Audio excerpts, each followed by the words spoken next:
আমি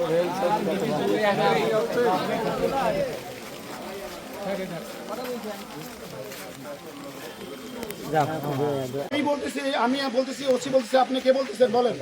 আমি উপজেলা ছাত্রদলের যুগ্ম আহ্বায়ক। আপনি তাহলে সার্টিফিকেট দেন, উনি যুবলীগের সভাপতি কিনা এটা বলেন। উনি সভাপতি বিগত 8 বছর আগে ছিল। তাহলে আপনি কেন আসছেন বলেন? এটা আমাদের এলাকার সাথে একটা বাজার বসানো হয়েছে। এখানে ভিলেজ কিছু পলিটিক্স হচ্ছে, সেটা আপনাদের আপনারা ফটোলিপাড়া ভিলেজ পলিটিক্স, এটা থানা। আপনি আসছেন, আপনি কি বলেন? কে?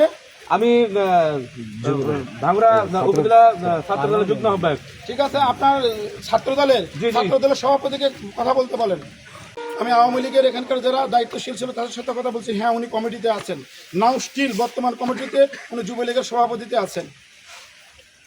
এটা গ্রামের ঐক্যর কারণে, একজনের কারণে আপনি কথা বলবেন না। আর কোনো কথা আছে? আমাদের তো কথা ভিতরে আছে। হ্যাঁ, কত কথা থাকলে আপনি আমাদের কথা থানায় আসছেন, আপনি এটা বুঝছেন?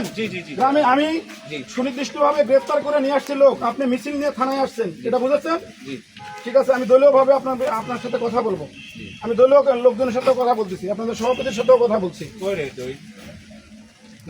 দল নিয়ে আসেনি স্যার, আমরা গ্রামের ব্যাপারে কথা বলছি। আমি তো বললাম যে গ্রামের ব্যাপারে আসছি স্যার, এখানে কোনো দল মল নিয়ে আসেনি। করে নিয়ে যাবেন, রাস্তা ক্লিয়ার করেন। এলাকাবাসীর স্বার্থে আসছে। 4 জনের অধিক লোক হয়, আমি যদি ডিক্লেয়ার করি যে আপনারা এখানে স্থান ত্যাগ করবেন, না করলে এরা অবৈধ জনতা, এটাকে আপনি জানেন? এটা থানা আইন শৃঙ্খলা গেট। আমি আপনাকে বলি, আমি যেটা বলছি সেটা শোনেন। আমি আপনাকে বলছি থানার রাস্তা ক্লিয়ার করবেন, আপনি করবেন কি করবেন না সেটা আপনার বিষয়। আমি আইন শৃঙ্খলার প্রধান, আমি বললাম দাবি নিয়ে আসছি। দাবি আপনি 1-2 জন ভিতরে এসে কথা বলবেন, এরকম দাবি নিয়ে আসার জন্য মিছিল নিয়ে থানায় আসতে হয় না।